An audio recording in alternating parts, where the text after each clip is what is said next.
Hello, everyone. This is day 14, and I would like to share one tip which is most crucial for a project manager. Out of all the 10 knowledge areas, this is the most important knowledge area which I feel personally. That is communication management, effective communication management. It ensures that the communication or the project information flows across different stakeholders seamlessly. When I mention seamlessly, it means you have to have the right information for the right people at the right time. Here are the three reasons why it is crucial. Number one, so each stakeholder has a different expectations, goals from this project. And to avoid any misunderstanding and keep everyone on the same page, we need to have this information clearly shared. Okay, about the goals of the project, timelines, how it is going to be executed, overall milestone planning. This is very important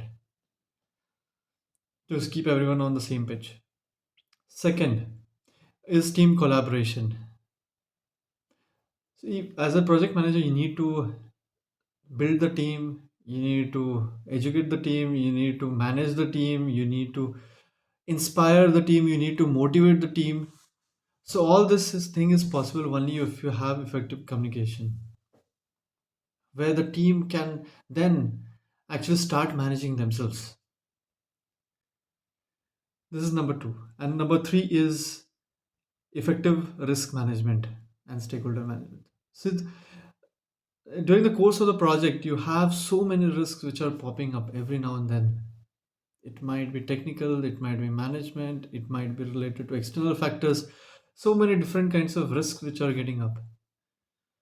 And this has to be notified to all the people who are involved in this project to avoid any kind of later discrepancies which can happen due to the schedule slippage or due to the unsuccessful nature of the project and so on.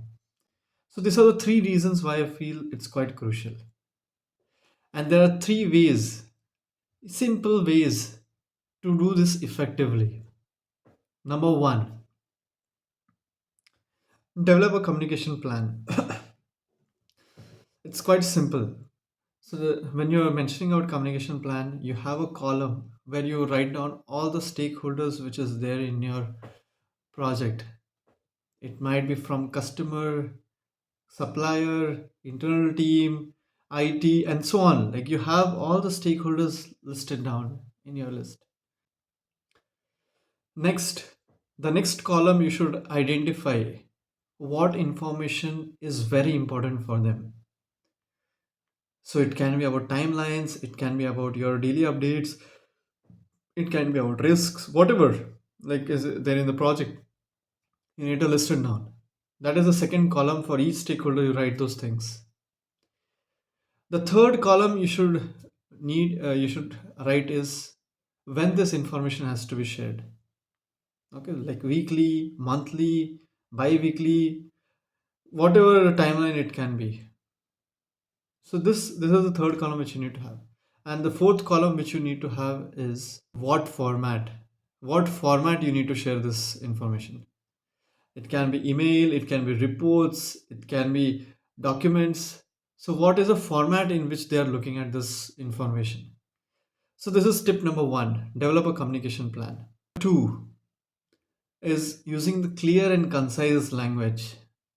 See, everyone in this world has very limited time, and how effectively we communicate the information in a very less amount of time is very important, and especially for the customers are different from different background, different regions. English is not their native language. So how easily you can communicate your information to the customers, and similarly for your internal stakeholders. So what I do is that I use the same communication methodology what I use with the customers and internal things. I don't use jargons which cannot be understood by the internal team. So this is tip number 2, use simple and concise language. And the third tip is use of technology.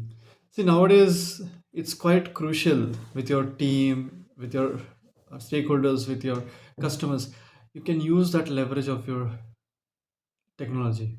So what I use is effective Teams usage.